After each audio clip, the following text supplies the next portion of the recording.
What's up? And welcome to the Hoof Live. We're back at it again in your living room, wherever you're watching, in your bathroom because you're hiding from the wife. That's how you get down. We're on your phone, we're on your tablet, we're on your computer, whatever you want to do, on your TV, however you want to do it. This is the Hoof Live. And we got a very special guest hailing from New York State. The Buffalo area, the very own Joe. Tonight, it's not the voice Joe Miller, it's Joe freaking Miller. Yes. So apparently he's got something to say. He's feeling himself tonight. So I've been Joe freaking Miller since college. So it's just and it's like it doesn't even like I don't tell people that that's my nickname. It just ends up following me everywhere that I go. So I was like, you know what? No Joe Miller wired tonight. I'll bring out the actual persona, little Joe freaking Miller for you. Just because I saw how it went down last week, so I figured I'd come out like I'd set my boundaries early, right? So, bringing the energy tonight. You got it. You ready? Yeah. You got to bring that fire when you're on the Hoof Live. You already know that. I'm good. If I were to call you anything, it'd be like effing Joe. You know, like wait, effing Todd, effing Skyler. I gotta get some advice on how to spice up a boring name. Like what's that? I have a boring name, Eric Brown. Well, yeah, you basic as hell, bro. Right, Joe Miller. Pretty basic. Dude, Joe freaking Miller, though, spice. I need some advice on that. Joe Miller. People say John Smith is the most common name in America. It's not. It's Joe Miller. I've lived on the same street with another Joe Miller twice in my life. Twice. Eric Brown is number 3. You want to tell you something? I ain't never seen a black Joe Miller. I'm just saying, that's a white people's name, dog. I'll look it up. I bet you find a bunch. You might find one. There's probably a Joe Sean out there. No. Oh yeah, Joe Sean. Joe Sean.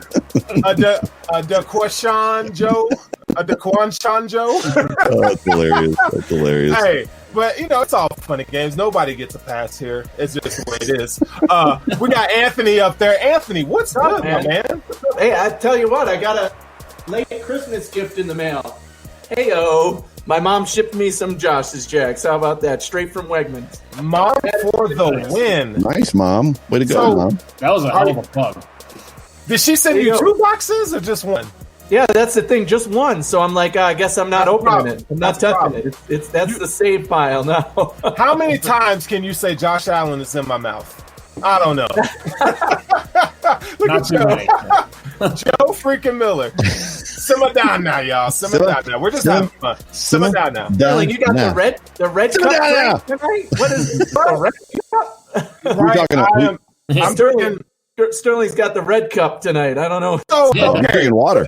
You went broke buying wine. Basic. So let me tell you, every time the Bills win, I come on with some wine. And tonight it's back to 19 crimes. I mean, because that's just what I do. So it's in the red cup tonight, as it's been the past few weeks. Classy. You know, and I kind of tease Anthony's wife because she can't really have a beverage right now until she has the baby and breastfeeding and all that kind of stuff. So I let Kathy live through me, vicariously through me right now. And that's okay. Yep. And then we got Eric down there. Eric, what's up, dude? How you doing, man? What's going on? Dream, baby. Living the dream. Are you though? The Bills have basically won the last 9 games out of 10. Yeah, I'm living the dream, man. Okay. I'm trying to enjoy the moment, you know? All right, that's fair enough. And before we even get into the show, I like to do my shout outs, but before we even do that, so I'm gonna tell you a little story about a good friend of ours. His name's Joe Miller. He's here on the show tonight. Pretty sure he got tickets to the Bills game. Didn't even say, "Hey, bro, you want to fly to Buffalo? Come kick it." Nothing like that. Look, dude, there's a list, bro. There's a list. So I called Anthony. He wasn't available. I called Eric. He wasn't available. Spence was available. What do you want me to tell you? So there's a tier of dude. Okay, I got you, bro. I got you. We appreciate it, Joe. We got a super chat, and it's our guy. It's our guy, Brian Bowers, man. Brian. If y'all haven't watched the show from 2 weeks ago, we had Brian Bowers on. The dude, he's a brilliant guy, man. He always is keeping it real with us. He needs his own show. He needs his own show. He needs his own show for sure. I mean, we'd love to have him on all the time. But he says, yo, are y'all ready for this Bills win this weekend? Hope the Colts might be chilly. Yes, it's going to be chilly. I'm taking bets on how many freaking and crap and god dang it that your boy Philip Rivers says, and maybe we can like beat them so he can like produce another child. I think that'll probably be like 15. So I mean, if that's how you get down, that's how you get down. At least his wife is putting out, so that's great. But whatever works. And look, Joe, stop making the faces, dog. You got like, God, PG-13, get out of here. All right, off the rails tonight. He's got the energy already. Let's go. I'm bringing it. So let's get some shout outs. My guy Charlie Gross is in the house, man. What's up, Charlie? And Charlie's fangirling over Joe Miller tonight. And that's okay. Look at this face. I mean, come on, right? Joe's cute. Joe's very cute. So we'll give him that. For the Buffalo Mayor's in the house. Sup, fellas? What's good? Hey-o. What's good? My guy, PJ Ty. What is good? How you doing? But there's other you guys in here, man, and we'll get to that. But before we even do that, let's pay our dues. We're on the Cover One Network. This is how you get the exclusive Hoof podcast, Hoof Live, and all the other Cover One gems that we give you. Our guy Nate Geary and Eric just did a fantastic job of breaking down Josh Allen's film like an hour ago. I would suggest you guys go check it out if you have some time. And we have a great lineup throughout the week. By all means, just do, because it's dope. Okay, like and subscribe. Hoof that like if you can. Hoof that like. We need the likes. Okay. Now look, when you like and subscribe, it definitely helps us. It helps us put out content. It frees us up to give us time to put more into this, and that's what it's all about. It's not just about getting on here talking crazy, but we really do try to give you informative knowledge, and so forth. So anything that you guys can want to contribute with the super chats. Again, super chats, they do get displayed, as you saw with Brian Bowers showing us some love, but it's not because we want to take your money. It's because it really does help promote what we're trying to do. And that's for Joe Miller and all the guys that you see doing these kind of shows. It really does help. So, by all means, if you feel inclined to do so, do it. All right. So now it's time for the nitty gritty. Okay. So if you guys have never, there's always new people in here. We've had people from around the world come watch the show. What we like to do is I kind of come up with some topics of conversation. I don't let our guys know what's going on. So it's kind of off the cuff. We kind of put them, on the spot. I don't know what Joe's looking at down there, but there's no answers on his table. So, but that's just how we do it. And our show is, we have segments. We're the only Bills publication that has segments on the live show. And this is what we do. So yeah, that's how we cut our teeth. But anyways, with that being said, you guys ready? You guys ready for this? Let's do it, baby. Okay. All right, here we go. Let's do this. Joe Judge. You know what? Hold on. Let me back that up, because let me do this right. What's popping? This is what's popping. This is the part where we go around the league for the latest and the greatest information. Okay, latest and the greatest, the hot topic news, right? And first on the docket today, like I just said, we got Joe Judge. Joe Judge's comments about the Eagles. Now, I don't know if you guys have watched the interview, but he came up there with some rah-rah, and we're not going to be like, these guys over here and all this stuff. And it sounds like to me that he's kind of crying, right? A little bit. I mean, you won what? Six games? Six. And I know it's 2021. You didn't catch me with the 2020. And everybody gets a trophy nowadays. But we're not giving you a trophy tonight, Mr. Joe Judge, because your team sucked. I don't want to hear about injuries. But before I get into anything, I got to say, I would like to start with Joe first, Anthony next, and then my guy Eric is going to close us out on that topic. So you're on the clock, Joe. Yeah, I don't know that there's much more to say than what you said. I mean, you won 6 football games to literally. I mean, there's an aspect to. It's hard because what he said was, we try to win every single football game. We don't disrespect ourselves or the game that way by not trying to win. It's like, bro, you won 6 games. You weren't trying very hard. I mean, talent or not, they've got decent football players on that team, and then to come out and just basically whine. I mean, it was I copied the tweet and did the whole whoever it was, like Kleenex, like handing him a box of Kleenex. I mean, it was just lame. For me, it's about the 6 wins. You won 6 games. You don't deserve to be anywhere. If anything, there should be a rule that if you don't win more than 8 games, somebody from another conference or another division gets your spot. Like, right? There should be no conference or division leader or division champion from your division. That's just my thoughts. Yeah, I mean, that division was epically bad this year, the worst we've ever seen. I mean, they've been bad for a few years now, but everybody was dogging us last year for playing the NFC East, and at least we beat Dallas at home when they were a good team, on Thanksgiving Day, and the rest. The team, every one of those teams got worse this year, and in a bad way. And for Joe Judge to come out saying stuff like that, dude, win another game. That's all it comes down to. Shut the hell up and win another game. Your fate was in the hands of another team. If the Buffalo Bills' fate was in the hands of the Miami Dolphins and the Miami Dolphins said, screw you, we're going to lose this game, guess what? That's not the Dolphins' fault. That's our fault for giving them that opportunity to do that.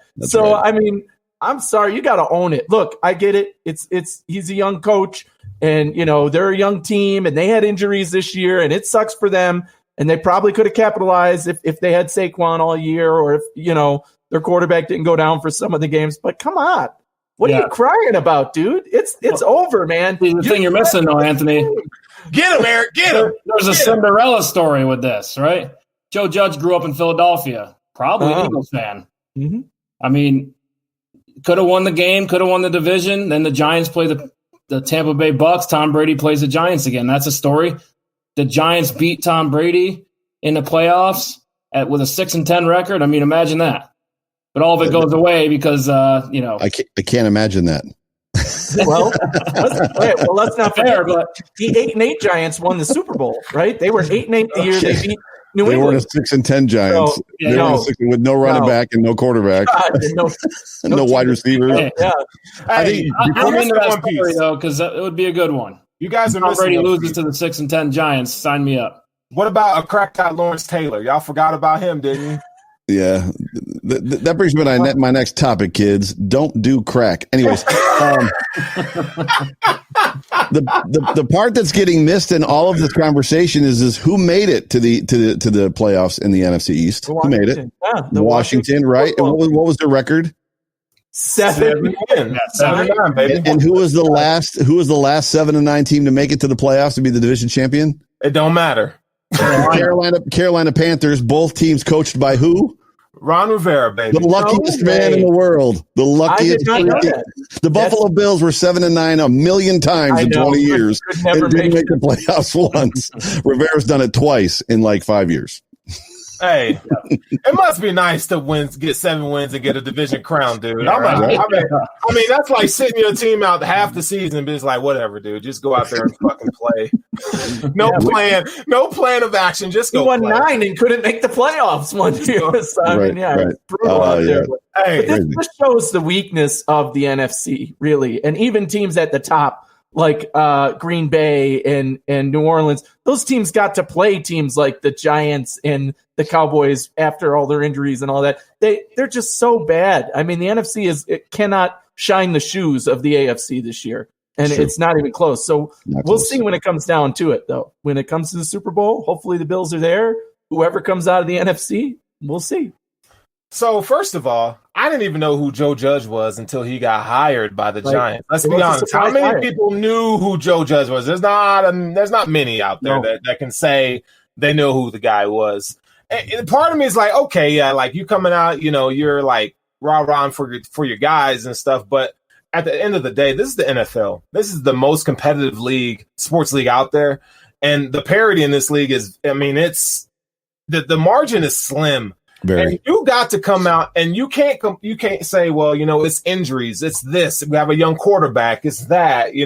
Look, man, Dave Gettleman, and look, the onus is on him to put out the best team possible. And I understand this is a rookie head coach, but at the same time, man, what precedent are you setting in your locker room if you're kind of having this me kind of thing? This was really his first major screw up as a head coach. He should have gone out there and said, you know what? Everything that could go wrong did for this team. Everything that could go wrong did. We lost our star in week 1. We lost our quarterback for multiple games. And you know what? We fought our way all the way to the end, and we were still in it in the end. And I'm proud of these guys. But no, that's not what he said. He came out and said, oh, it's Philly's fault that we're not there. Like, come on. Yeah. No, right. Like, could have admitted to the fact that the Giants were 0-7 on third down. Right. Oh, God, were they? Oh, man, that's bad. Yeah. Are you speaking facts, sir? Oh, yeah. Whoa. You don't do that here. or Daniel Jones can't run 80 yards into the end zone without falling on his face. That was amazing. I'm just saying. Yeah. But we're going to move on. Let's move on from the topic because we got more. So here we go. Most attractive head coaching vacancy. Now, there are 6 vacancies currently in the NFL. So you guys are going to put on your GM hats for a minute. I'm going to start with you, Eric. Anthony, I'm going to go with you next. And my guy Joe down there drinking the water in his double Bills hat, rally hat. What? It's the playoff hat. Hey, the rally cap. He's going to be at the game, and we're not, and that's okay because that's how he rolls. But that's not the point tonight, guys. I'm going to make him feel so bad for not inviting me. That's just how we're going to do it. But putting your GM hats on, I'm not going to feel bad. That's because you're heartless. Listen to Kanye. How could you be so heartless, sir? It's possible. Anyways, put your GM hat on for a minute, and what job would you want to take over first? What job? That's the first one? Okay. Yeah, that's a tough one because a lot of different avenues you can go here. There's only one job. One job. Do you want the most cap space with 2 first rounders? I mean, cap space doesn't equal talent all the time, right? There's one job. Draft picks don't equal I don't know. I think mine's going to be talent. different than yours guys'. But yeah, which one do you got? I certainly think LA has the brightest future. Wait, did the scientists just say yours guys's? Yours You guys. did, didn't you? Oh yeah, he just Them guys is. he just dropped the George Bush on us, just making up stuff. Yeah. If you're going by strategery, the job to take. No, I'm just kidding. There's only one job to take. It's the job with superstars on it, and their names are Herbert. Their name is Keenan Allen. Their name is Austin Eckler, Joey Bosa. That is the job. There is no other job to take. I'll give you my opinion. If I were, say, Brian Daboll and looking for a head coaching job, I agree the Chargers is attractive, but I think the best job out there is the Jacksonville Jaguars. Oh my God! And that's because you're getting the franchise quarterback. You know that in the draft this year. Which one? Number what? Which what do you one? mean? Which one? Which one? Are you really? Right? If you're telling me that right now you're taking Trevor Lawrence over Justin Herbert. I mean, that's the consensus, I'd say. That's the general. Consensus? Herbert has a year of NFL over the football. Last 3 years. Herbert has a year of NFL football under his belt, and he has thrown a crap ton of 300-yard football games. He is not Trevor Lawrence. He's better than Trevor Lawrence. But still, this is why I picked the Jacksonville Jaguars. Better. The Chargers might be in a better position to win now. I agree there, but if a coach is coming in, they want to mold it a little bit to their fashion, and I think this Jacksonville team has the best young roster. They've got young wide receivers. They got young defensive studs from first round pick after first round pick after first round pick. They need a good coach. They haven't had a good coach. They need a coach who can come in. Are you taking Keenan Allen or DJ Chark? Who are you taking? If I'm a young coach, I do like Laviska, but I want a team that's already good, right? You only have 3 years as a coach. If you're not successful in 3 years, you're done. So like LA, at the same time, you play Mahomes twice a year. Exactly. It doesn't matter. Let's not forget about the Texans, maybe Atlanta. Right? You go to the playoffs twice a year against the Chiefs with the Chiefs in your division. So Sterles, a second ago, you told me that Trevor, you scoffed when I said that Herbert is better than Lawrence. Did you not watch that game against the Buckeyes, who are the consensus don't belong here team? The Buckeyes don't belong in the playoffs. They don't belong. And Trevor Lawrence was awful in that football game. We cannot base it off that one performance because Justin Herbert wasn't anything special at Oregon. Okay, because the Oregon staff, they didn't know how to coach. That's true. Yeah, right. But, so let's give him a chance to get in the league. Just like when Joe Burrow had his run, I wasn't going to crown him. I said, let's get him in here and let's see what he does, right? But but to Anthony's point, I'm not agreeing with the Jaguars is the most attractive job. But to his point, it really does matter who you're going to. You can have first pick after first pick, and if you don't know how to develop, it doesn't mean shit, right? Right. Now, if Khan is talking about, he said today that he had his hand in personnel moves. And that does just sound so Ralph Wilson to me. Back in the day, Ralph Wilson just meddling with stuff. That's not good. That and potential head coaches, they don't want that. Look, head coaches and GMs like, look, let me do my job. This is what I do. Let me do it. So the fact that just that fact alone makes Jacksonville not the preferred destination if I'm a GM or or wanting to be a head coach. Now, there's only 32 jobs, so somebody's going to take it, obviously. But there are certain that's what makes San Diego so attractive. Justin Herbert is pretty dang good. Oh, he's pretty good. And it sucks that he's going to have to learn a new offense, but he's young in his career, and hopefully whoever they hire. Oh, he's Clay. Like he's totally Clay right now. Like we're gonna see. We're gonna see. Because Carson Wentz, the narrative has changed on that dude so quick. The NFL changes so much, and Buffalo Bills stuff that we talked about in the offseason. How much has it changed over the span of 4 months? Exactly. In the Buffalo Bills, when we hired a new GM and a new coach first, and then the new GM to come and after, the weird situation with when he was hired, that they hired the coach first and then the GM. But Jacksonville, they're starting over with a GM and a coach. In LA, they already have a GM. They're only firing the coach. The expectation in LA, if you go 6-10 next year as a first-year head coach, guess what? You're a failure. If you go 6-10 in Jacksonville, they're going to praise you as, oh my God, this guy turned this franchise around in 1 year already. Wait a second. Wait a second. If you're a new head coach, and going to a job, why is he still talking? You have a 3-year plan. We're all wanting to know. Right now. Just like Sean McDermott when he came to the Bills, if you're a new head coach, you have a 3-year plan. Here's what we're doing year one. We're going to rebuild here. We're going to do this. We're going to do that. Wait a second. Time Jacksonville out. is the right place to make that rebuild. Buffalo was a dumpster fire when McDermott got here. Yes. Buffalo's a dumpster fire. Yes, but if you're talking low-hanging fruit, you just literally said, I'm the guy that I can do as little as possible, look the best, and keep my job versus having a difficult job and trying to meet the expectation and excelling. That's what you just said. Not to mention, I would challenge the fact that the lowest hanging fruit are the Chargers. That team is ready to win right now. Yes. Right, they're ready to win 10 games right now. Anthony's defense. Anthony Lynn is the reason that team did not win 10 games. Okay, hold on. Let me get this in. How many times have we said this about the Chargers, though? They're one of the best rosters in the league, and they don't do nothing. How long? Well, first of all, Phillip Rivers is a playoff choke artist, is he not? And Anthony Lynn has been there for what, 3 or 4 years? How many times? Go back to Sean Merriman, LaDainian Tomlinson. Here's the question. Sorry, I apologize. Yeah, you know what I'm saying. Yeah, I guess the question you want to ask yourself is how bad is Anthony Lynn when he didn't have Phillip Rivers to bail him out this year? What? Right? Phillip Rivers wasn't that good when Anthony Lynn. But they won games. But they won football games. Rookie quarterback as well. Right, but they won. Was their priority. Anthony Lynn is the reason that football team did not win 10 football games. Yeah. It'll be interesting to see who Dable going to that team would turn him around instantly. I feel like with his concepts, I feel like they're good. They're that good. Look at around. I mean, the defense is solid. Joey Bosa is a superstar. Your quarterback had arguably the best rookie season of a quarterback in the last 10 years. So you got something going on there. But nobody's talking about the Texans, and that's surprising me because Deshaun Watson had a great year. Yes. He's at the top of his game. I know there's a lot to rebuild there, but that's got to be intriguing. That's got to be in the conversation. So the same thing can be said.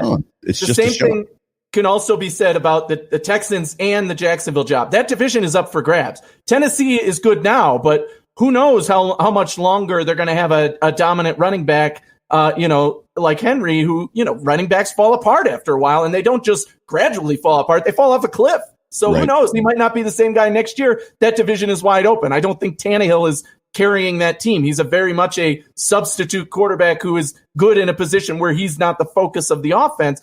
So, and I agree that the same thing could be said for the Houston Texans and Deshaun Watson. You have the guy there, put the other pieces around him. Although the problem with them is they don't have a first round pick this year, and they've been destroyed much further than Jacksonville has at this point because Jacksonville still has the picks and the ability to start where you want to as a new head coach and rebuild it from there. And God knows, like I said, with that 3-year plan, either of those teams, and I'm more confident with the roster that Jacksonville has and the asset that Jacksonville has right now, that they could be the division winners consistently in the next 3 years. You make a good point. And you are a gambler. That's a gambler's pick. No, it is.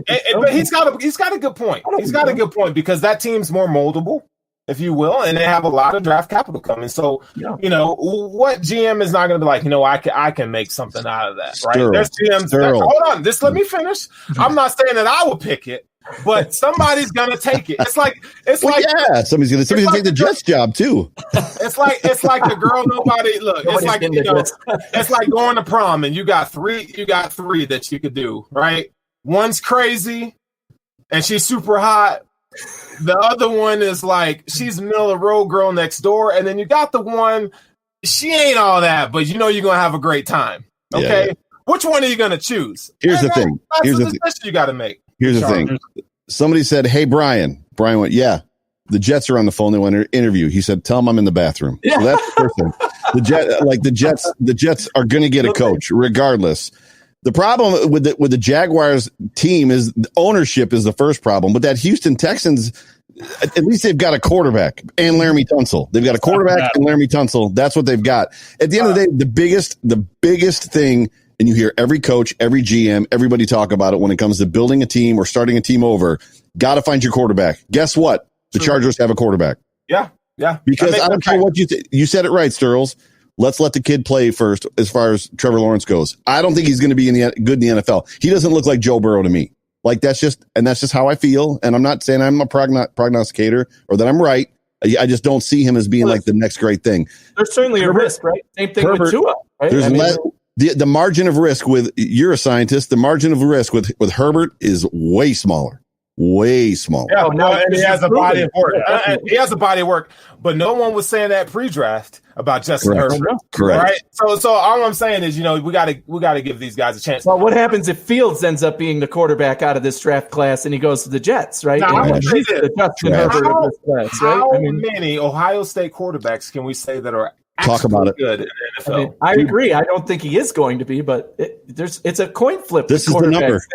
When I moved to Columbus. When I moved to Columbus, Ohio in 2005, Troy Smith was the quarterback. And when he went to the NFL, before the draft happened, the arguments I would get in with Buckeye fans about Troy Smith is going to be the next great NFL quarterback. And I'm like, he's not even going to get drafted. He did late, but then he just totally how many quarterback after quarterback after quarterback. So you were going there, Sturls, and I'll let you finish your point. The thing that's difficult for me with college football, and I know a lot of people love college football, and more power to you. The problem that I have is I'm from Buffalo. The only real connection I've ever had to college football is UB, and that wasn't even really a connection. So then I moved to Columbus, Ohio, where it's like the New England Patriots of college football, right? And I'm like, oh, this is awesome. Like I get to follow a winning team for a change. I watch it. It's quarterback to the right, quarterback to the left, quarterback up the middle, quarterback to the right, quarterback to the left, quarterback up the middle. And I'm like, I don't want to watch this. This is crap. Every single year, right? Isn't that what you said? The system? Talk about the system. Okay, so it's been the same. It's been the same thing. All Urban Meyer offenses, they're going to get 4 and 5 star recruits, and you're in a hotbed in Ohio with some of the best athletes in the country. Okay, and a lot of their offense is very simple. It's a power spread. Okay, and it's a lot of crossers. Okay, Dwayne Haskins made a first round pick out of Dwayne Haskins because he's doing crossers all day and deep routes. I mean, nines and post routes. I mean, that's what their offense is made of. And you have dynamite running backs, not just 1, but 2 and 3, and it doesn't end. So that type of consistency, along with Urban Meyer's coaching, that's going to lead to, look at Alex Smith. Alex Smith was the number 1 overall pick out of Utah. He is okay, right? Yep. If someone say he's good-ish, but he's not like, I got to have Alex Smith, right? We can all agree to that. And that's kind of the thing with Ohio State and the Urban Meyer tree is that it wasn't just Herb, it was Tressel before him. It was the system. It was Jim Tressel before him. Terry McLaurin is another example. Wide receiver. How many people knew who Terry McLaurin was pre-draft? I mean, I knew him because I'm a Michigan fan, obviously. Right. But knew how good he actually was because their offense didn't show that. I mean, it has so many different pieces. All I'm trying to say, but you know who doesn't have a head coaching vacancy? Michigan. because we suck. That's funny right there. All day, every day. The Michigan. We fan. suck. So my wife is an OSU grad, and both my daughters were born at OSU Hospital. We don't use the word Michigan in my home. Oh, stop it. Well, I wanted to bring this up because Cole, look, man, he said Sterling is a friend that your wife said. Do you really agree with that? The fact that I'm in your head rent free makes me happy. I'm gonna throw out BS and just little cookies to you just to get you a little riled up. Because you know what? Some of the stuff you're gonna agree with it, I say, even though it might be a little cray cray. Well, we were talking about Urban Meyer, and we were talking about these vacancies, these head coaching jobs.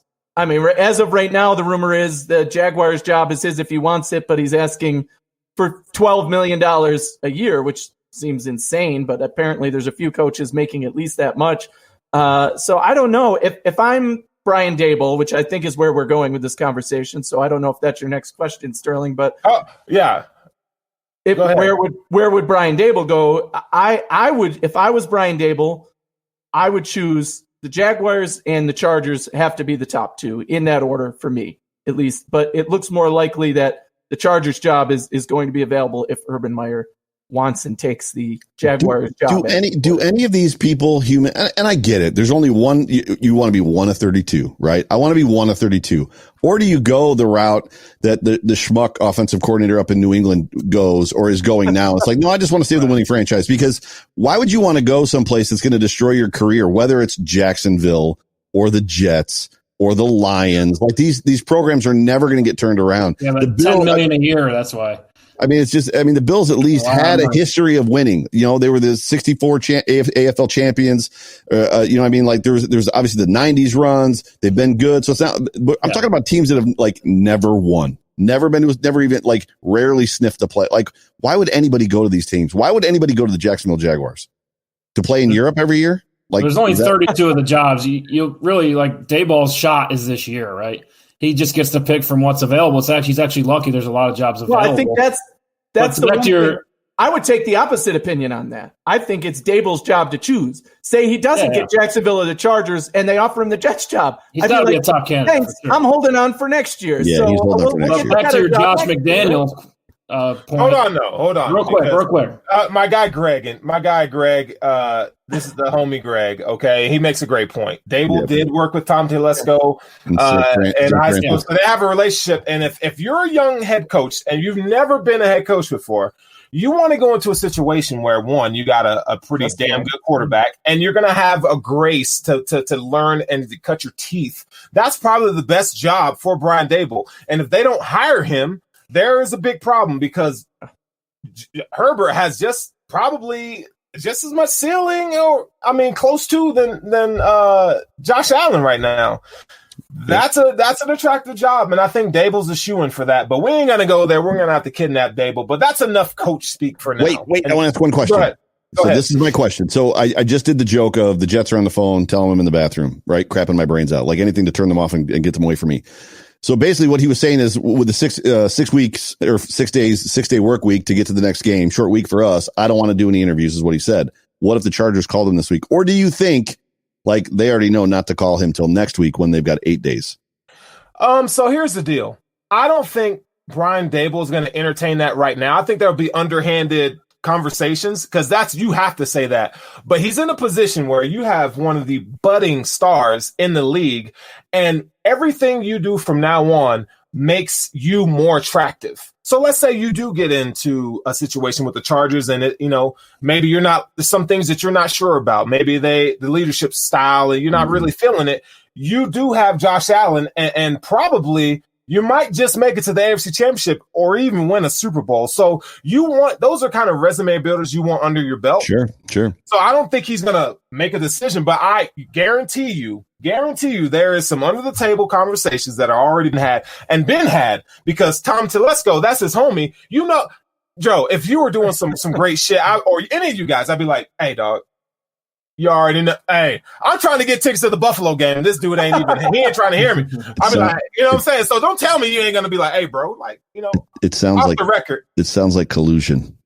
I'm just saying. Well, we know that. There's a lot of collusion in the NFL. Are the teams willing to wait, though, right? If the Bills make the Super Bowl. That was my point. That was my point. That was my point. Right? Yes. Yeah. Because teams aren't willing to wait normally. I mean, there's been a few cases, but the Chargers haven't asked for permission to talk to anybody, and I just wonder if a text message got sent. Hey, hit me up next week. Exactly. This ain't college football, though. He texted him. It was a text at midnight that said, "You up?" You know, that's what happened. Yeah. Hey with the 2 Y's. Hey. Hey, it's after 10. I'm just saying. Hey, ball, you up? This ain't college, though. So you don't have a recruiting period that you have to go through. And if you believe that there's your guy, just like that, if your quarterback is there, you go get him. If your head coach is there, you wait and you go get him. I mean, the Chargers have been doing this circus for. But I don't want to discredit the interview process because I do think there's something to be said for somebody who interviews well.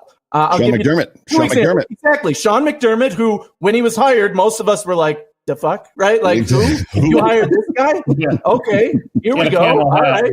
Good. But I'll give the second example is Rex Ryan, right? Rex Ryan's a guy who comes in and blows your mind because he's got all this energy and he sounds real good, and then he sucks at the job. But that's the point. When somebody comes in and you believe what they're saying, and if they bring in a guy like Bieniemy or something and he blows them away, they're going to say, you know what? Daboll's not here until February. You're hired, man. We love you. We want you here now. Let's do this. There's also something to be said for alma maters and like the fact that the current GM went to St. Franny here in the South Towns, Hamburg, where I live, and so did Daboll. But that doesn't necessarily, for those of us that played sports growing up in high school, and I'm going to say us three, not sure about you, Anthony, but science fair is a sport. The reality is even though you're on a team with somebody, it doesn't mean you're friends with somebody. There's a good chance they played together for 1 year of football. There's a good chance that they weren't friends, that they didn't like each other when they're on that team. So I think there's a great deal of, conjecture when it's like, oh no, these guys are best friends. They both went to St. Francis. Well, that doesn't mean they liked each other. So it very well could be Bieniemy. They probably like each other. They like each other. Daboll looks like a great dude. You just say that because he got anywhere on the bill. Shut up. All right, let's go. Let's go to the next one. So now we're going to break into our Bills content. I know you guys been waiting to hear, but this is the Inside Slant, folks. This is where we talk about all our Bills content. If you want to throw stuff in there, we're going to give you our opinions on the latest, what's happening in the below. And first things first, the Shout song has been redone, and I love it. What? I love it. I haven't heard it. What are you talking about? Is it written by Sterling? No. Look, I know y'all know me as Big Daddy, okay? Is there a music video? Music video? You know what? Stay tuned, and I might do a little something for y'all. Might it's about to break down into a montage. Little vocals for you. But Benny the Butcher came out with a more updated version of the Shout song, and if you haven't heard it, just look up Benny the Butcher or go to the Bills Twitter page. I don't know if it's on their website or not, but you will hear the clip of the new Shout song, and it sounds way better. I mean, I know there's something with nostalgia and being with tradition, but that song is way better than what we have now, and it's current.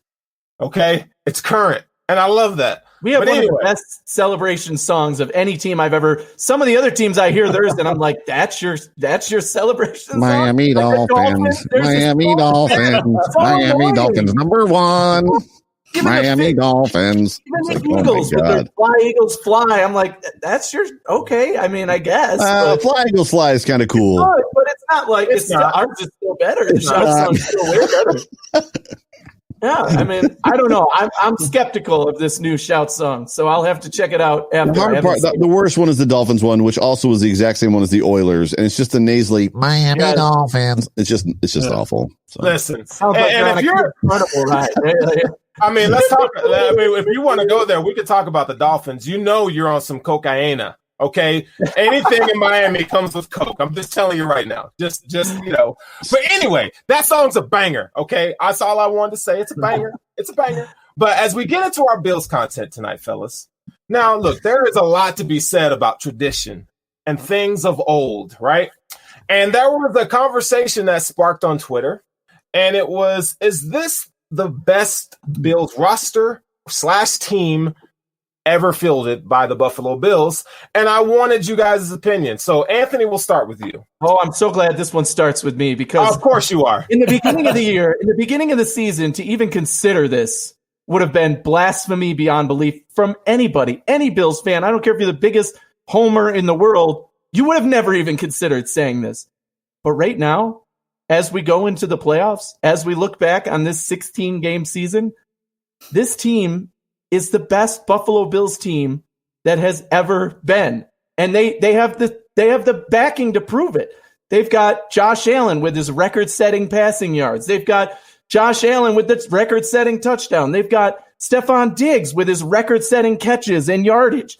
They've got Cole Beasley, who almost reached 1,000 yards and could have it probably if he didn't get injured for the last game.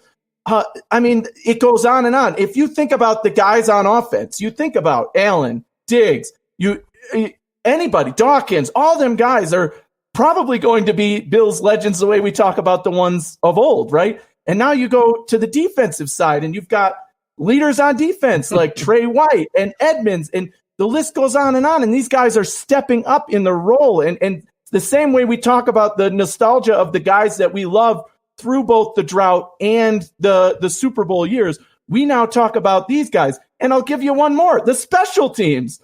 Look at our kicker, right? Our kicker, record-setting points. Anthony, I love you. That was such a good effort, though. I'm spitting facts here. That was a great effort. That was good. The record for points. You need an Oscar. Yeah. The best punting the Bills have seen. And this is, when you think even about punting. Special teams. No, Brian Mormon was the best Bills punter. Yes, I'm talking about. Hold on. No. That guy. Statistics. Ever notice how a quiet summer crickets, man? Just stop.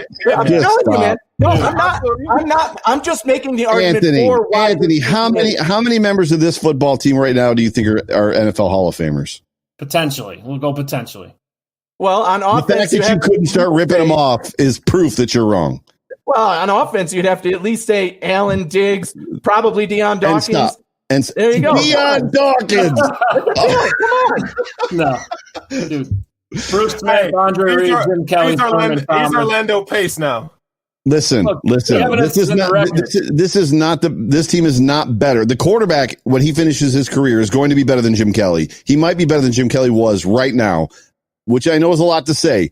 This team is not better. The coaching staff is better than the coaching staff the 90s team had, especially on defense, because Walt Corey was not great.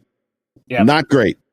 That coaching staff in the 90s got the 4 straight Super Bowls. You know how difficult that is? But it's because of the players. Man, they get so much credit for that. Well, just keeping those players motivated and together. And, I mean, they're blowing teams out a lot. 13-3 matches the best record the Bills had. 6-0 in the division for the first time ever.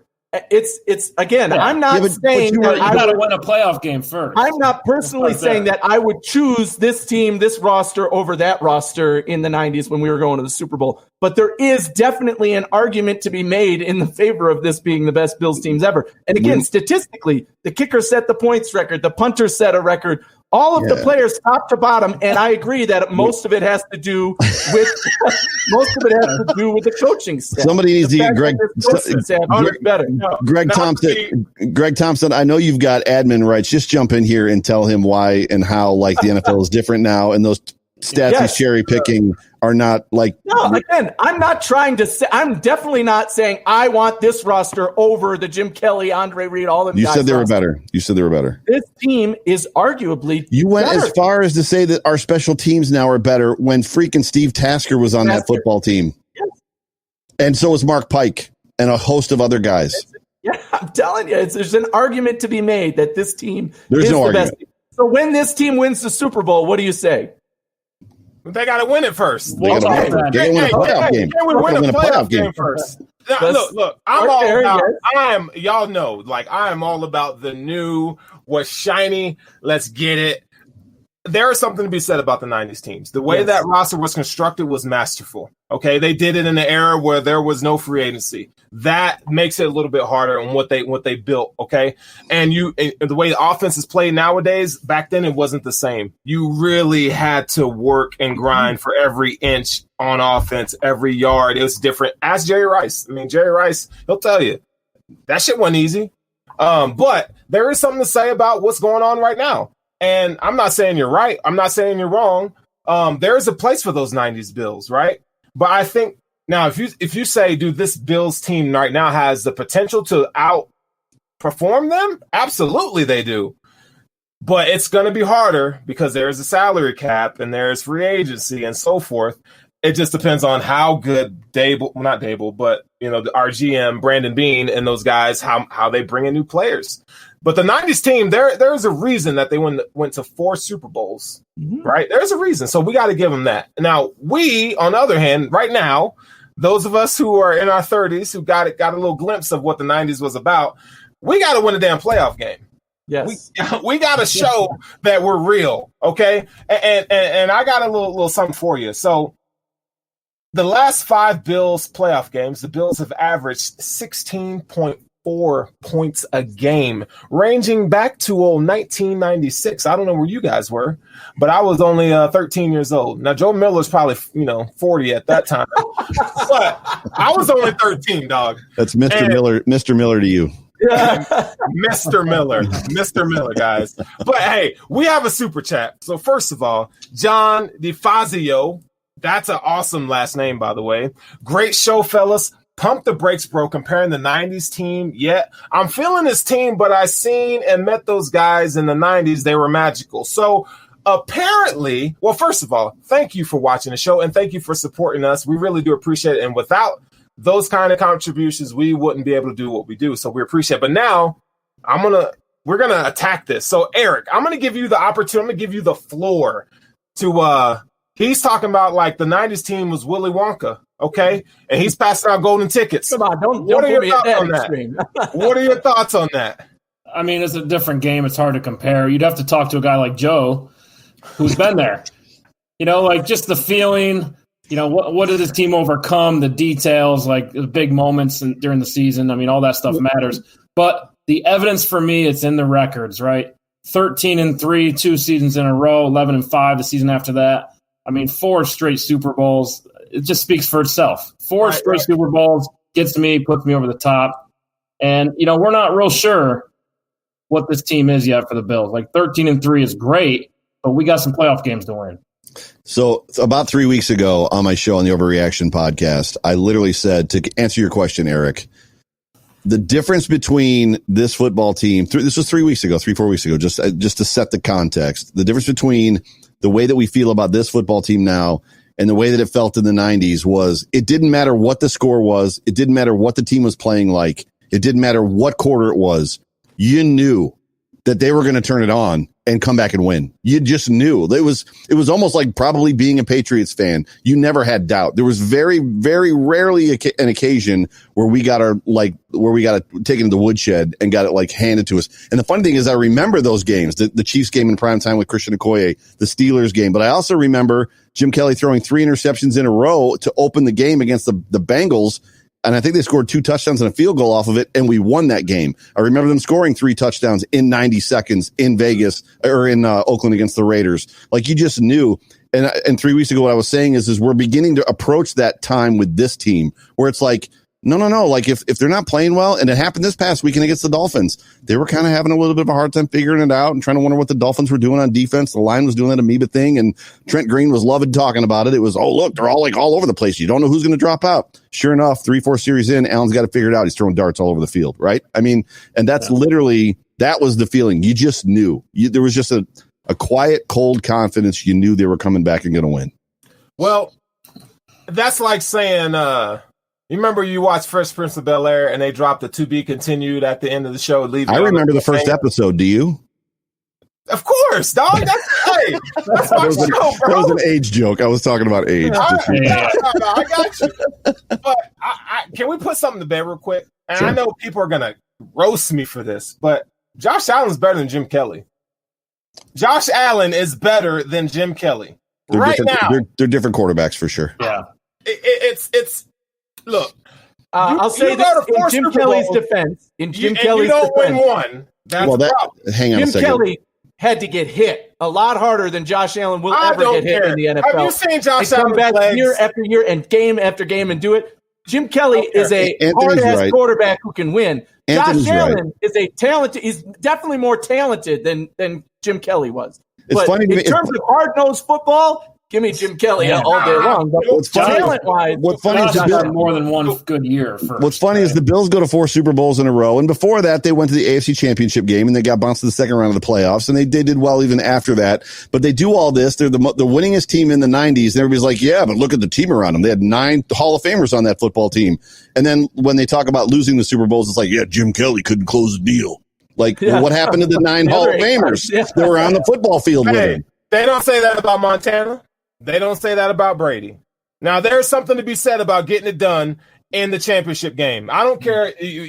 Look. How many Super Bowls has Brady lost? How many Super Bowls has Brady lost? How many more than anybody has he been to? How many did Jim Kelly go to? He lost all 4. It's true. He lost all 4. That's right. So let's not look. Jim Kelly is not Jesus Christ, bro. Okay, my guy got some things. You don't know that. And everybody in Buffalo holds Jim Kelly. Jump the shark. Jump the shark. Jim Kelly ain't Simba, baby. He was before Josh Allen showed up. Josh Allen birthed the loins. I'm just telling you, dog. Josh Allen's that dude. I don't care. Sterles, when did you become a Bills fan, Sterles? Because you're not from Buffalo. I'm 1989. Because you're not from Buffalo. Why did you become a Bills fan?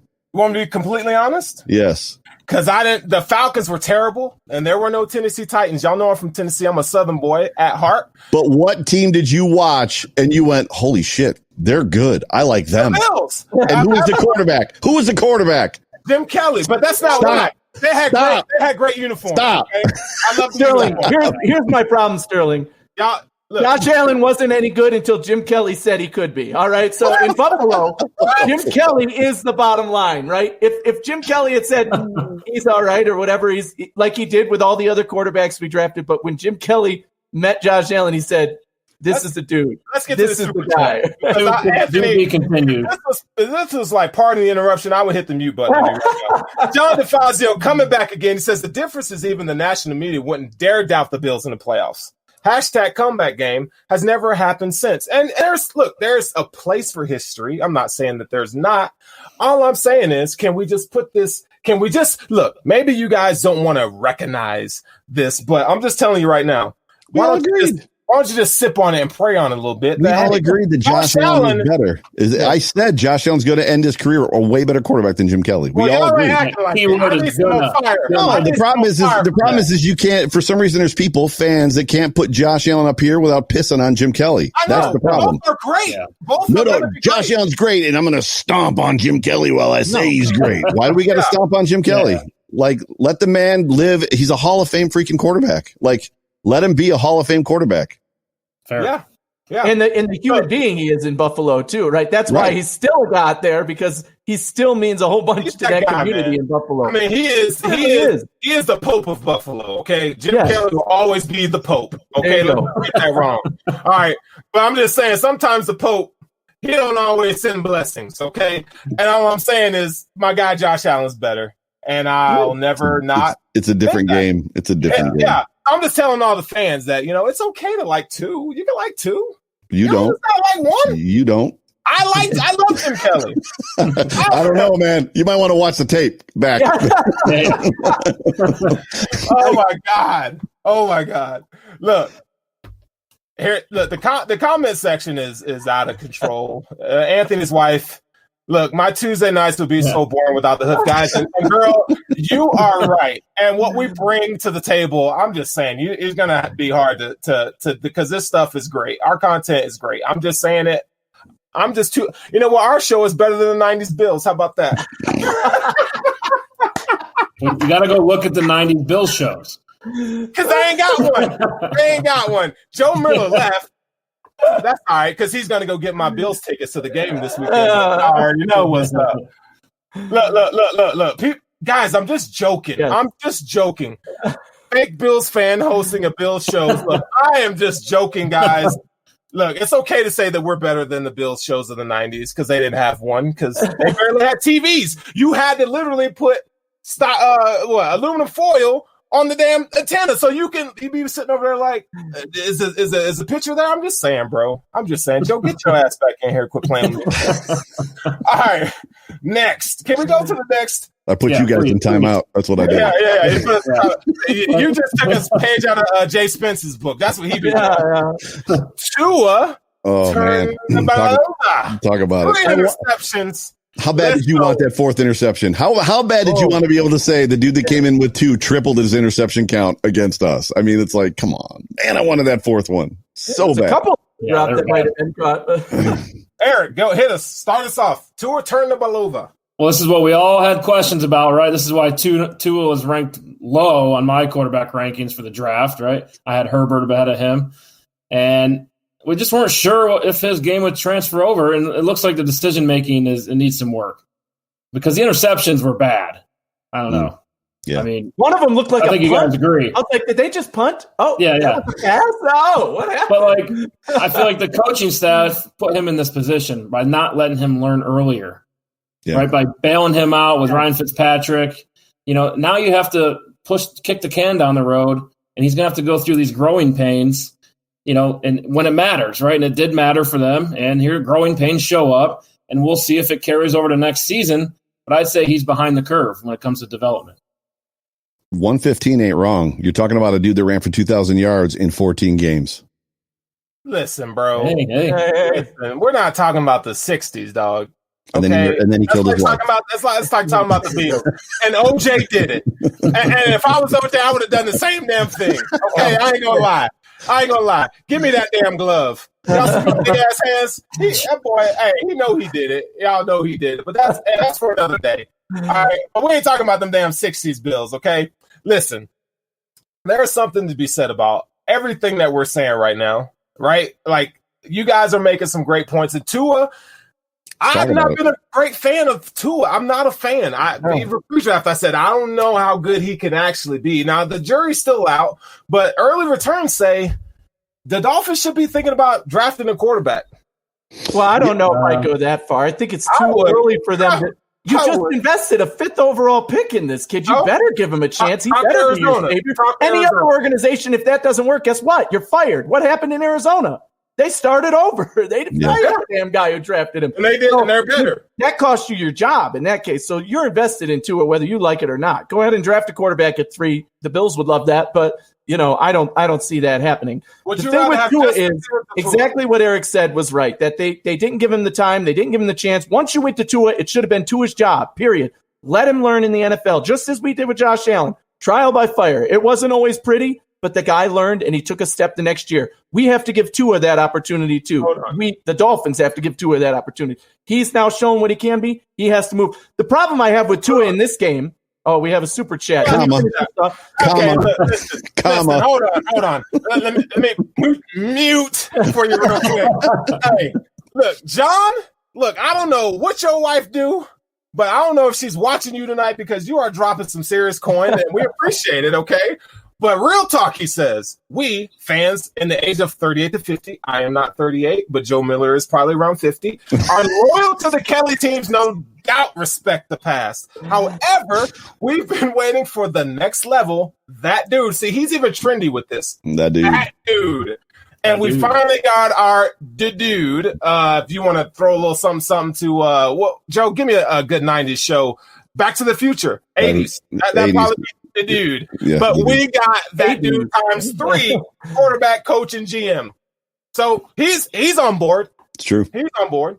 Yeah, it's absolutely true. Yeah, that's the way it should have been, and that's how you build a franchise, right? You start with the coach and quarterback, or coach and GM together usually, and then have them draft their quarterback, develop them. This is literally the story now. Every other team who's not in a position to win right now, these teams that are starting over are going to look at the Bills and say, now we need to do what they did successfully. They totally turned this franchise around. How do we do what the Bills did? How do we get our next Josh Allen? They're not going to get a guy talent-wise like Josh Allen, but how do we develop our quarterback and make him grow like Josh Allen did, right? And that's where I was going with Tua, actually. So this fits in well. Tua has to now grow. The problem I have with Tua in this game specifically is Tua's game, he's not Josh Allen. He ain't going to bomb the ball down the field and complete passes at a huge rate and all of a sudden be this big guy who's evading guys rushing at him. He is a completion percentage quarterback who's going to he'd remind the comp I think of right away is Derek Carr, right? Derek Carr knows how to win some games. He can complete balls.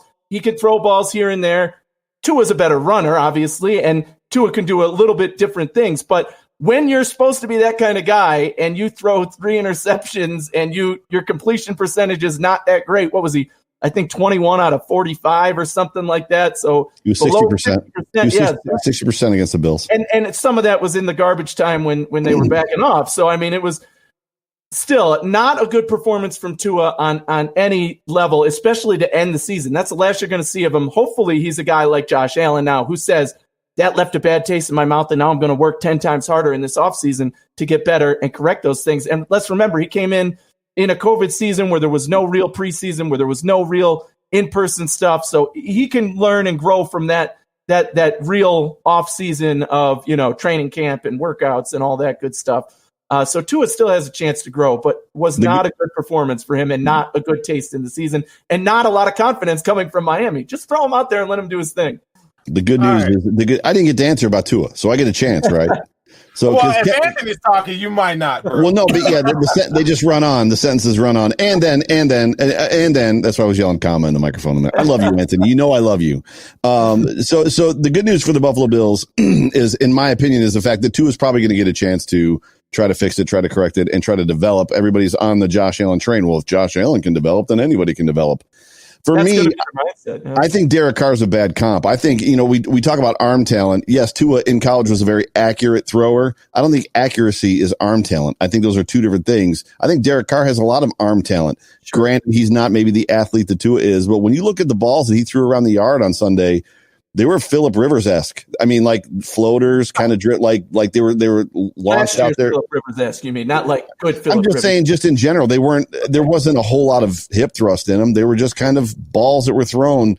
I don't know. I don't remember. I was like excited for the game because I was like, we're finally going to get to see what it's all about. There's an aspect of like watching this kid play other teams, play the Chiefs. The Bills had a bunch of primetime games, so we got to see Tua, but it's never the same until they play your team. And I just wasn't like blown away. And he hit the guy in the left flat real well. He hit the guy in the left flat about 16 times. Like that one he's got down. Like left flat, threw it out there like every single time. But other than that, I didn't see a whole lot of stuff where I was just like, oh, that kid's good. Like Herbert, I watched that kid play and I was like, whoa, this kid's going to be good. Well, like real good. That's interesting that you mentioned that. Go ahead. You got something, Eric? Well, I was just going to say, everyone's saying be patient because, it's like Josh Allen. We were all be really patient his rookie year. They're saying be patient with Tua. But, I mean, once in a while, Josh's rookie year, you'd see a throw and go, woof. Not a lot of guys can do that. Right. I don't see that with Tua's game. Agreed. Not yet, maybe. I mean, some of his accuracy throws inside are better than a lot of people. But I don't think you can stay in this league 10 years just off that. Skill set and talent goes a long way. So Tua the leader. I sign off on Tua the leader, right? Yes. But Tua, the athletic profile, I'm not sold on. I mean, I know that he has to learn the game to play in the NFL, and that's fair. But when you look how Miami has constructed their roster, they've spent a lot of money in free agency. Okay. And they have a lot of draft picks coming up. So they definitely have the win now mode. That's why they flirted with the whole Ryan Fitzpatrick experience in the first place. Today's NFL says Tua is Drew Brees a long time ago, or a much lighter version of Steve Young. Not even that good. I mean, Steve Young is great. Don't get me wrong. Those are like two of the greatest quarterbacks of all time. You're talking about two of the Hall of Famers. No. See, you like Kirk Cousins, maybe. No, I'm talking about. Listen. Tua is not Steve Young, but what they share some of the similar things. That's all I'm trying to say. Now, Tua lacks in arm strength, and he will not throw the ball to the right side of the field. I don't know if you guys noticed that. And Vince Young, I know Vince Young will never throw the ball to the left side of the field. That's right. That's a problem. And you look, if context matters, this is what we learned in the Scouting Academy. If context matters, then look at all the first round picks that Tua played with. Look at the defense that Tua had backing him up. Now, again, best conference in college football, but context matters. And look, people say, well, Tua doesn't have an elite wide receiver. Maybe not elite, but Devontae Parker is pretty effing good. And Mike Gesicki is pretty freaking good, and you don't throw it to him. Those are problems. Josh Allen never had that in his first year. He didn't have that luxury. It was all him. I need to see more from Tua. That actually matches in our super chat here. Is he dropping more times in here? Yeah. It kind of matches your point. Thank you.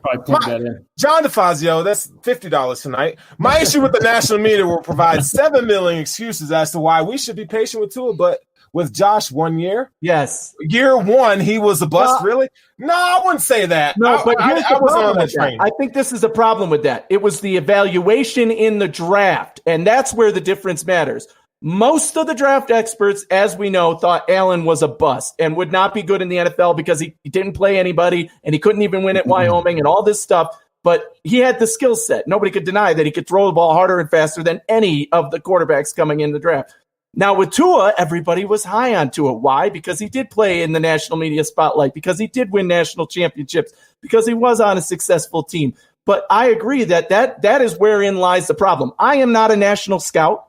But you know what? I am a football fan, and I do watch football games. And the first time I saw Josh Allen play, to Eric's point earlier, Josh Allen was, you were like, holy crap. The wide receivers are walking off the fields going like this because their hands hurt after catching a ball from the guy. And they're like missing the ball because it's coming at them like a laser. And he's overthrowing them because he can throw it so far. Yep. That I haven't seen that with Tua. We know he's a good leader, and maybe he's the guy who can turn that into there were people in the chat saying Tyrod Taylor, JM. right? Hit That's JM's comment. Comparison if hit JM's last comment. That's the comp. Matt, that's a painful one. Throw Matt Barkley in there too. Throw any USC quarterback in there. They all look the damn same. They're cookie cutter. And here's the deal. The whole let's be honest about Josh Allen. Josh Allen is, we got another look. He's dropping more dimes. Let me do this, and then I'll get to my point. The Hoof Live brought to you by John DeFazio. I know. If you want to be our sponsor, you go right ahead. But let's Joe, I'm going to let you handle this one. Meanwhile, the quarterback guru Palmer goes on national media and states that Josh hasn't even hit his ceiling. So Nick Wright and other experts who couldn't hit a stop sign with a kickball hate. And you are right, sir. Joe, I'm going to give you the floor on that. No, we were talking about it a little bit before we came on live, just about the fact that that interview. And for those of you that aren't familiar with what John's talking about, One Bills Live, and it's on YouTube. So after you get done with us, jump over to YouTube, the Buffalo Bills page, and it's on there. And Jordan Palmer was on there, and he literally told those guys, he told Brownie and Tasker that like Allen hasn't hit his ceiling yet, and he's got some stuff to work on still. And their faces were like you've got to be kidding me. And I think it's true. I've been hesitant on my show for the last couple weeks, 4 weeks, 5 weeks, to not talk too much about Josh's ceiling because I'm not sure we have seen it. Like there's a great deal that this kid does that's just unbelievable, but I just think there's still room for more. I think he could potentially be an even more accurate passer than he is, specifically on his deeper throws, which will come with timing, with OTAs and whatnot, and preseason games and stuff like that they did not have. I just think this kid's, I don't know, man. Like there's something, and the fact that, and Palmer also gave all the credit to Dable and to the coaching staff, just so everybody knows. Yeah. He's like, I'm getting credit for something I didn't do. He's like, Josh did this, and Dable did this, and McDermott did this. So no, he has. Look.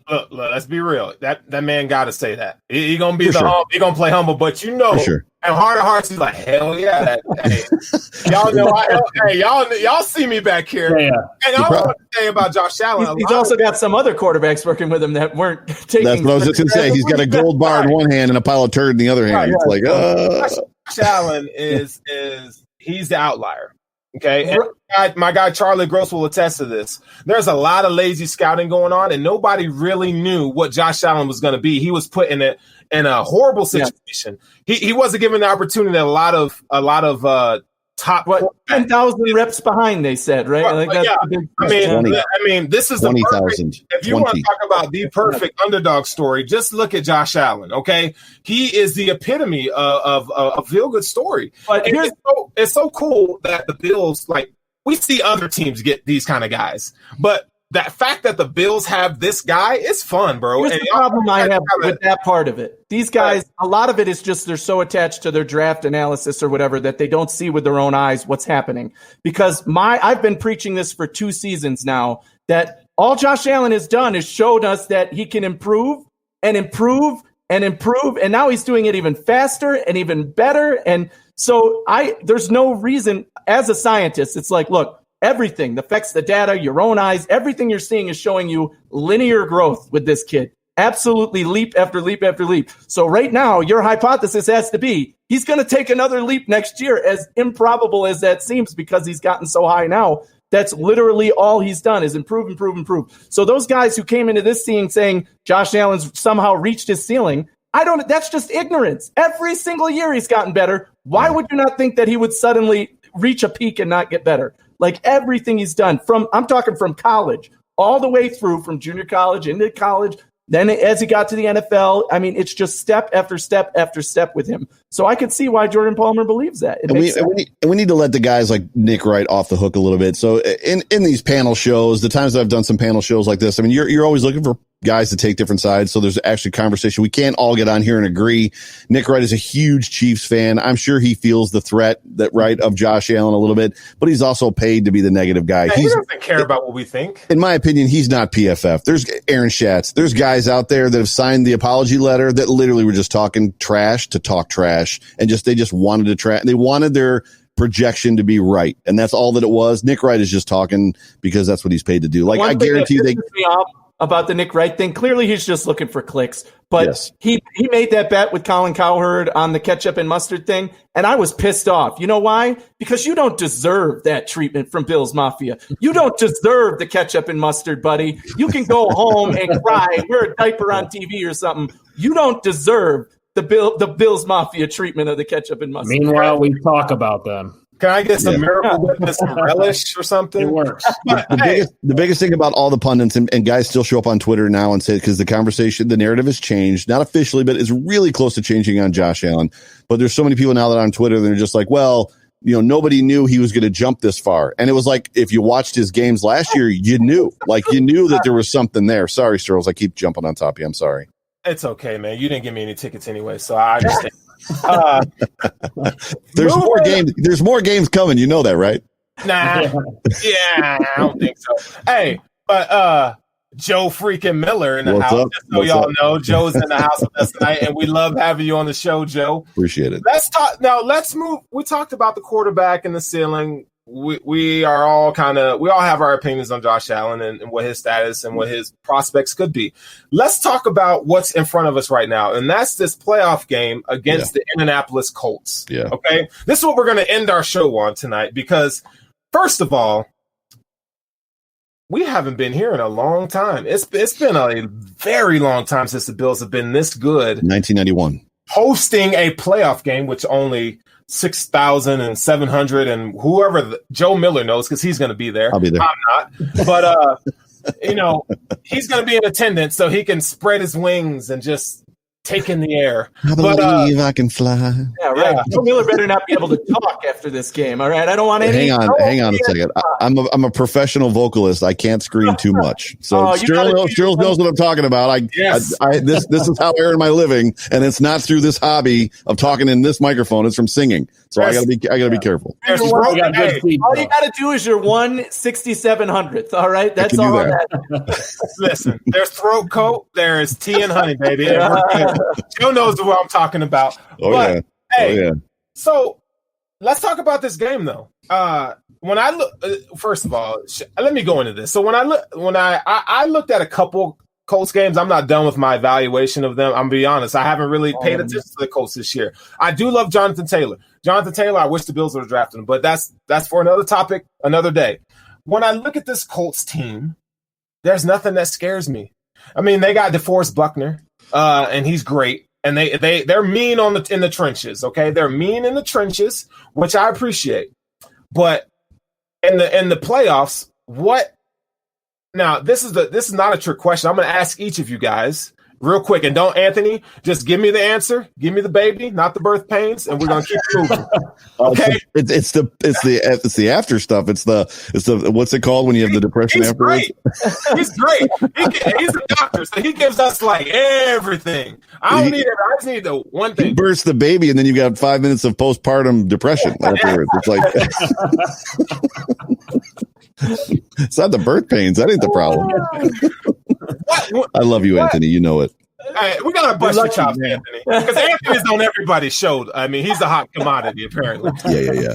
What is the most important characteristic, in your guys' opinion? We'll start with Eric. You go first, Anthony next, and then Joe Miller. You finish. What is the most important characteristic that you guys would say is a characteristic of a playoff team? Scoring points. Okay, that's fair. I mean, I went back and looked after our conversation about running the ball versus passing the ball, whatever, right? And look, if you just do what you're good at, all right, and if the team can stop it, you figure out what else you can do, and if they don't, you win the playoff game. So and I think that's exactly what the Bills have to do against this team. I don't think the Colts secondary can match up with the Bills receivers. So there's no reason to really get off your game plan all that much. I'd say that the harder game plan is the defense and trying to stop Jonathan Taylor, right? This offensive line is good, and I think they're going to try to get out here and run the ball. I mean, we know Phillip Rivers is not going to be comfortable in the cold. Good.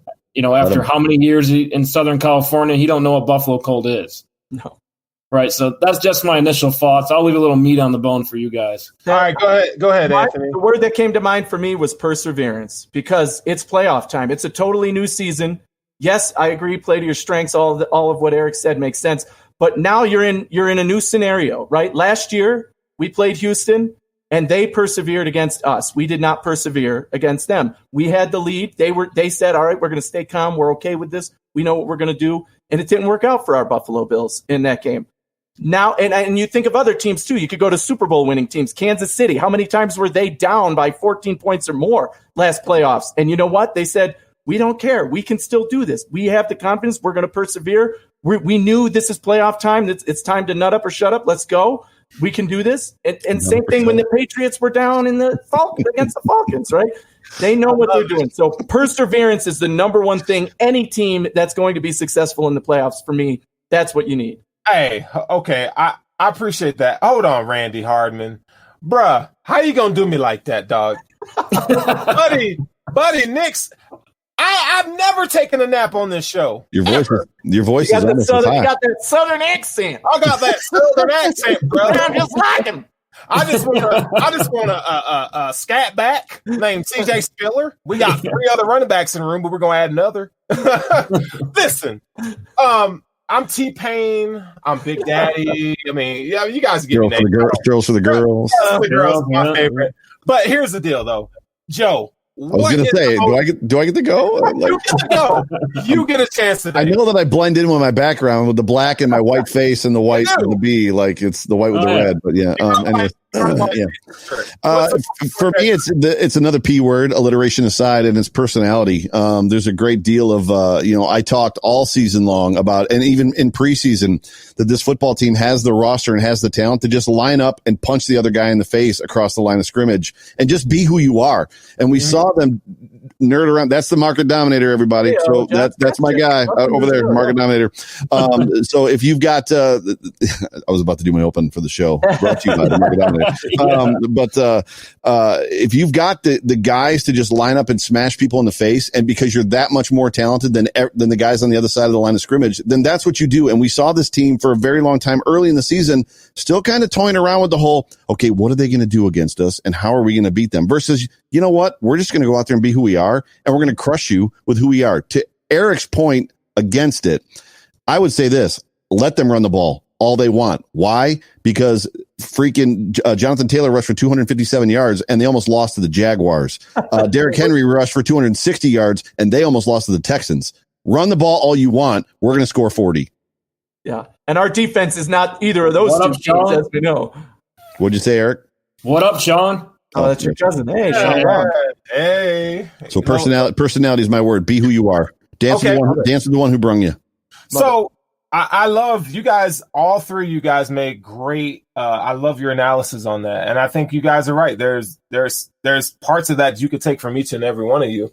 I think unity is probably the best thing, because I heard Ray Lewis say one time, and is that, if your defense isn't together, where you it's like you don't have to think, you guys are just in such unison, like you're going to do great things. Yep. And we saw that with that defense. And when I when I look at this Bills defense, they have a togetherness about them. Matt Milano playing great, AJ Klein, and you look at the defensive line, they're playing really good football right now. Their run fits, and I mean, you can go here, and here, and be like, okay, this is a recipe for disaster for other teams. Oh, yeah. The Bills, it's not the Bills' offense that's going to take them to new heights, because we've seen historically, it is the defensive play that takes you to the Super Bowls. And the fact that, just think about it this way, how good does it feel to have a GM and head coach that know that's why they spent all that money on the defensive line? Now, we know that they're not performing as much as they're getting paid to do, but what they're doing is so significant right now. Okay.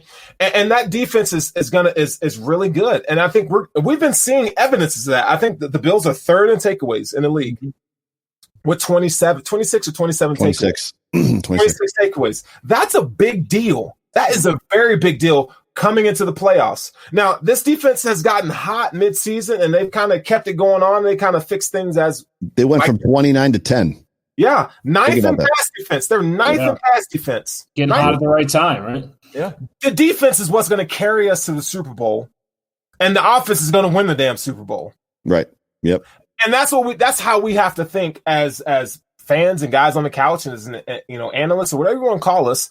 It's the Bills defense. And so when we look at this matchup coming up, we have a really good Colts offensive line. Quentin Nelson spearheads the offensive line. They spent some heavy assets on the offensive line, and they're really good. This is a physical punch you in the mouth kind of a team. Defensively, on the defensive line, they are really good, and you have a really good middle linebacker that backs all that up. So it's gonna be interesting to see how all that plays out. But one thing I will tell you from the Bills' point of view is that I've never seen a Bills team adjust to chaos in a game.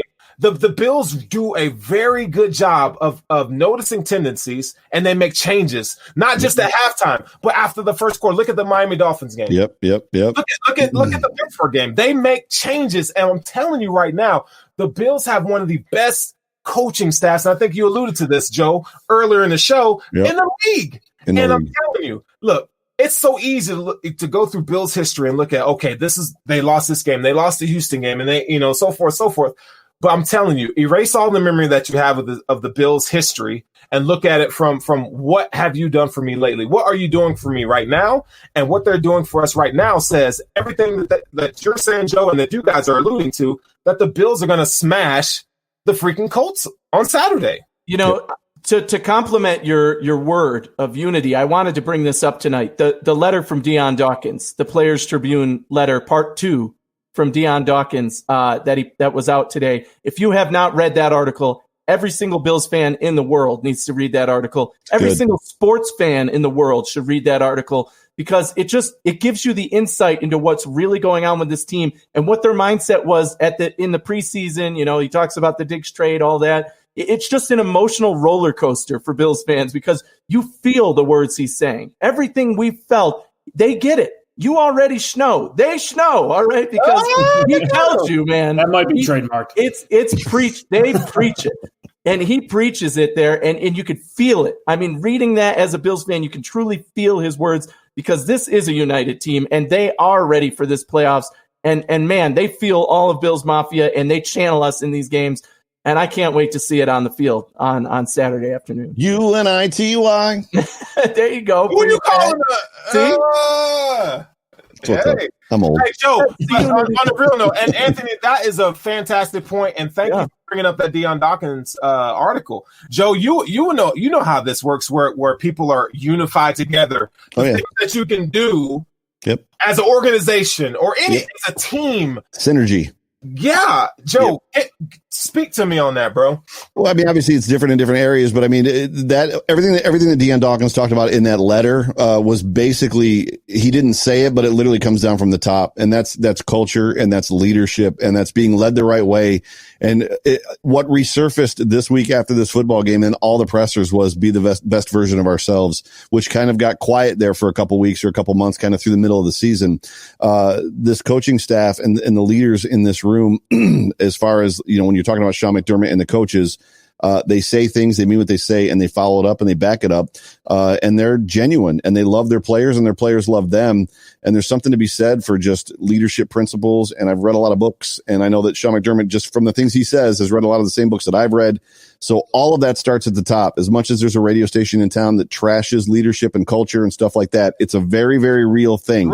You've got to have good culture. You've got to have good leadership. You can have all the talent in the world, and if you don't have good culture and good leadership, it means nothing. And that's what they've got. They've got it in spades right now.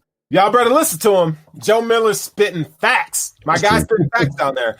And look, when Sean McDermott was hired, we all laughed. Well, we all didn't, but the national media was like, oh yeah, it's, what kind of the culture, and he's trying to do all, and look at it now. It's a full grown man. It's real. Woman, or whatever you want to call it these days.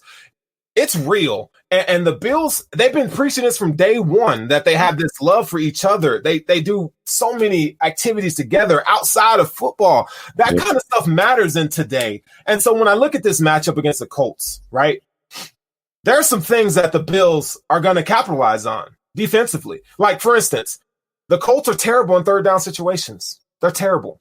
Oh yeah, they're in the low 30% when it comes to converting on third downs. And why is that? In the league. Why is that? It's because in third and medium or third and long, exactly. You're banking on Phillip Rivers to make a play for you. Now, I don't know if you guys know this, but we have All-Pro cornerback and Trey White that's going to lock down T.Y. Hilton, and you can give me Pascal and whoever the hell you want to throw out there, but they're going to get shut down this weekend. Oh, yeah. They're going to get shut down. Yeah. And Phillip Rivers doesn't have the arm strength. And Joe and all you guys mentioned, that win in Buffalo ain't no joke. Well, it's not going to be cold. It's not even just that those wide receivers are going to get shut down. They're going to get shut down one-on-one, which is going to allow you to bring the pressure on Phillip Rivers and stop the run and focus on the run, because they don't have, a top wide receiver who's this needs to be double team threat, right? They just don't have that kind of threat, which means with our backfield, which is one of the best in football, you let them do their thing. You four guys do your thing, and you could still bring pressure with one of the safeties if you wanted to, because you have that much faith in these guys. I think what doesn't get talked about a lot as well when it comes to Trey in this game specifically, and I'll talk about it in my preview pod that'll come out on Saturday against Phillip Rivers. What has always made Phillip Rivers great is not his arm strength; it's his ability to anticipate and get the ball out really early. So like the ball's in the air way before any defender feels like it should be. And Trey White makes a living keeping his eyes on the quarterback. Like every other defender defends the receiver and kind of watches what his hips are doing, where he's going. And you watch Trey go down the field the whole time with his eyes looking right at the quarterback. And if Phil lets that ball go early, it's going to be a problem. It's going to be a problem. And the reason why he's able to do that is because he is magnificent when it comes to watching film and learning tendencies. That's what it's about. Look, man, you can have all the talent in the world, but if you don't do the things that you're supposed to do on Monday and Tuesday and Wednesday leading up to a game, you're not going to be what you need to be. And Sean McDermott preaches 1/11th. 1/11th. Remember that as we go into Saturday, 1/11th, whether it's on offense or defense, do what you're supposed to do, and we're going to be okay. John DeFazio, again, look, Kobe, 7 Habits of Highly Effective People. If you haven't read it, I know. If you haven't read it, you really should, because I know there's a lot to talk about offense and the flashy things. But what the Bills have really put together in terms of unity and leadership and togetherness, it's in this book. There's better ones out there. To be honest with you, Above the Line by Urban Meyer is the best leadership book I've ever written. Or I've ever read. You can not like Urban Meyer all you want. I'm not an Urban Meyer fan either, but that book is money. It sounds like you are, but from Ohio, you're drinking a Kool-Aid. I can give you a bunch, good to great. I can give you a bunch of leadership books. I'll sign off on that, but Urban, get out of here. Trust me, buy Above the Line right now. I'll buy it and I'll read it. Just because best book you'll ever read. You can even skip the football. McDermott's book come out. All right. He ain't gonna write a book. He doesn't. I'm telling you, reveal his secrets. McDermott has read Above the Line by Urban Meyer. I promise you. Because he's gonna be too busy winning Super Bowls. He's also read The Servant. I promise you, he's also read The Servant. He's also read a bunch of John Maxwell's books. So John Maxwell's a shit, bro. Yeah, I ain't read John Maxwell. Read him. Okay, so here's a question that keeps coming up. let Beasley rest this weekend, or is Beasley playing? He'll play. I don't think he's going to play this weekend. He's ready. He's going to play. If he's 60%, you play him. He's going to play. Here's the deal. Here's my opinion on that. He plays. Eric, do you got something to say on Beasley? What are your thoughts? I think you need him for the divisional round.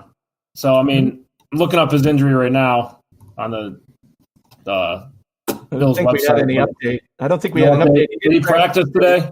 No. Okay, so I don't know. If it's up to me, if it's a close call on his injury, I say don't play him.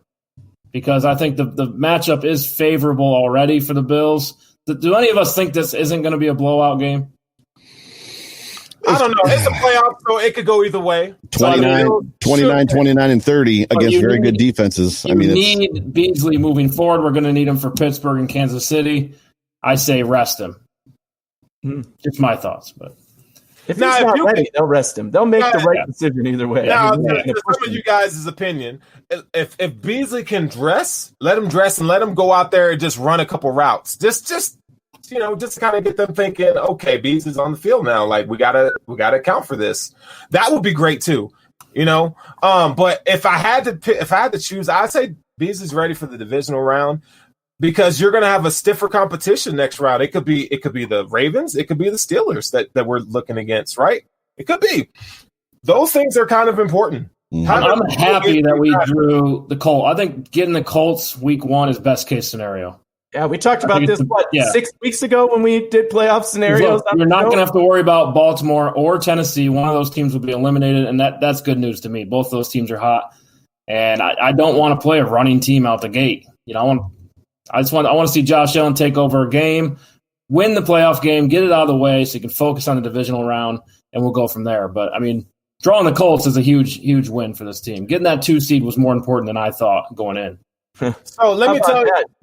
Remember the talk from the preseason, one of the things I said was the Bills would get the number 2 seed. That was my prediction, but also because it's the first year ever that the number 2 seed doesn't get a bye. So you have to play it's such a Bills move. Right? Naturally, yeah. We're going to get to our predictions on the game before we head off here. But there's first of all 3 of you guys have been killing it tonight, and I appreciate all of the time. You're welcome. Joe Miller raised the bar. That's all. Joe Miller raised the bar. Voice, whatever you want to call him, that guy who doesn't get voice, who doesn't let you buy Bills tickets off of him, and that guy. You can't sell him. You can't sell him. Well, you can't sell them, but you can sell them. But that's okay. But you can give them away. You can give them away, too. You can't give them away either. Hey, I'm just a poor black child, bro. Just a poor black child. Y'all ever see that? Girls. That shit's hilarious. It's hilarious. No, but one of the things that really makes me feel better about our situation moving forward is what Josh Allen had to say about taking that L last year in the playoffs. I don't know if you guys have got a chance to I'm not going to quote it because I don't know it verbatim, but basically it's what happened last year is it sticks with him to this day, and he hasn't forgot it. And when you look, context matters. When you look at the context of Josh Allen, we all probably can agree that when that dude says something, it's real. And he knows what's at stake this weekend, and he's not going to come in there like we seen old Josh Allen. This oh my God, he's going to come in here like an assassin. Deion Dawkins in his letter talked about the things that has happened this season and that why Josh Allen is the most valuable player. Maybe not to the world's eyes, but into the locker room, he's that MVP. The 2 plays he brought up for that too. No Bills fan in the world would have figured out the 2 plays that Deion Dawkins called the most important plays. The Hail Murray. What?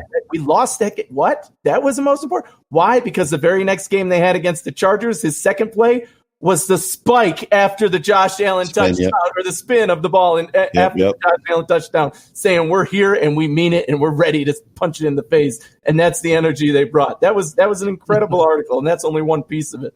Joe, they getting on you, bro. Oh, yeah, we're good. Me and Travis are good. He was just giving me a hard time. Oh, I know, but I have to point that out.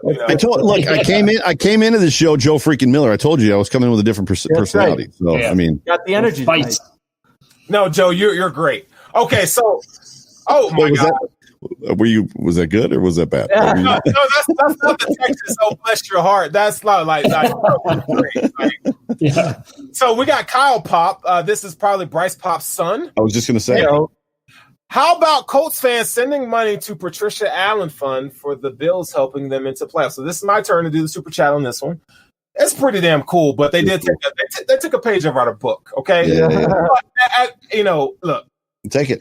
Nice things is always great, man. To move humanity forward, no matter what is at stake, no matter what's going on, we should be doing great things for other people around us, especially those who are in need. So I saw that and I was like, that's great, but we still gonna kick your ass this weekend.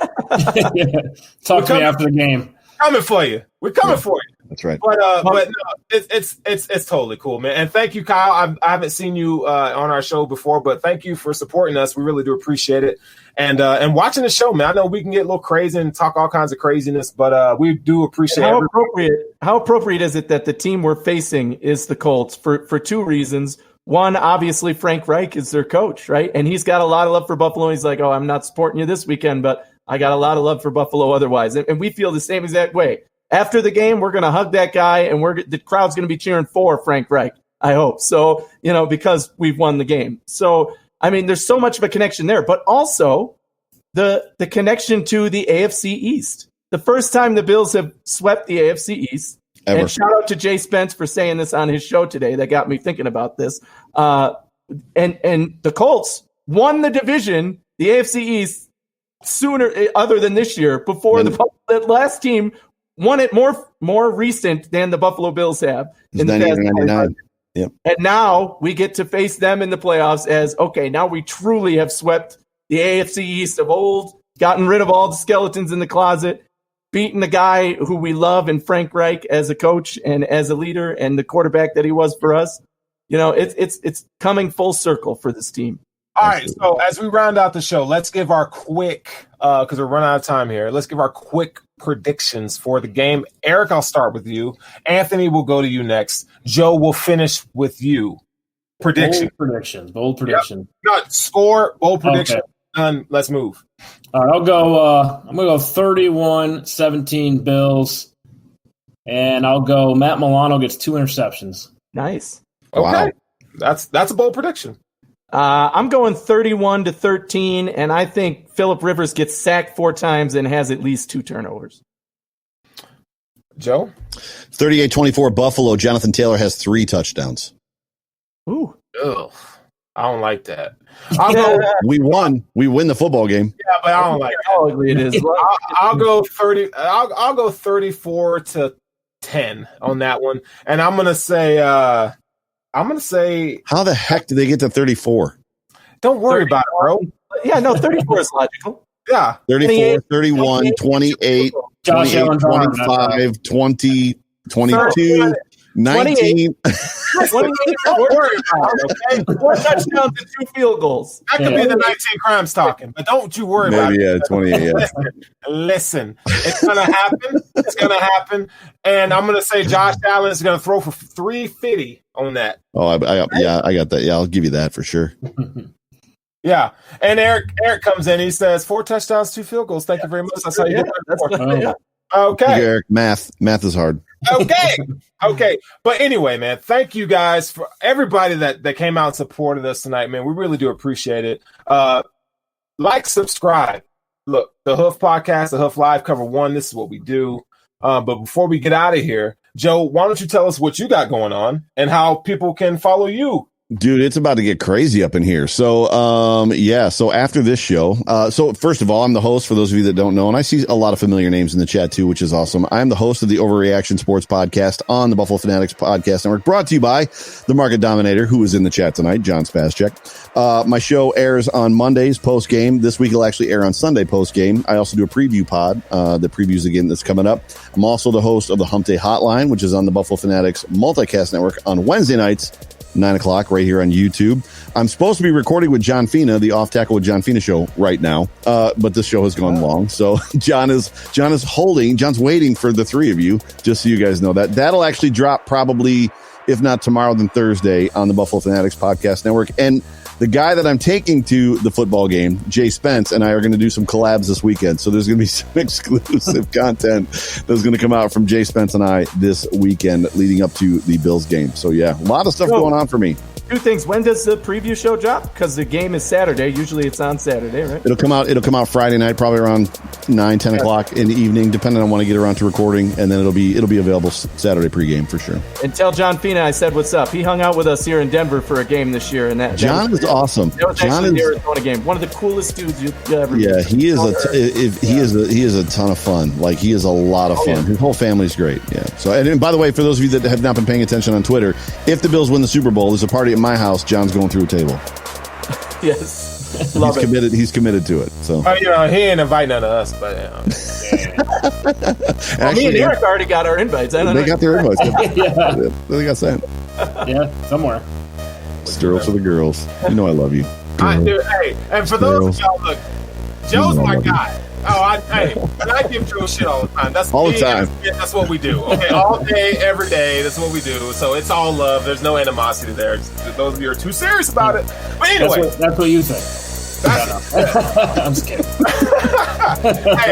Hey, thank you guys for listening to the show. Thanks for having me. 3 of you for being on top of things and just giving your personality, your heart to all this. It's really fun. And by all means, guys, those of you who are new to the show, man, please like and subscribe. Yes. Share the show with your friends because we love the attention. You know, we love the likes and everything, but we're trying to provide great content. So, and the super chats. And the super chats have been amazing tonight. But brought to you by John DeFazio. DeFazio. Okay. Look, you guys have a great night, man. Hug those who are near and dear to you, and let's go Bills. We got a banger up again Saturday, baby. And we out of here. Go Bills. Go Bills. Go Bills.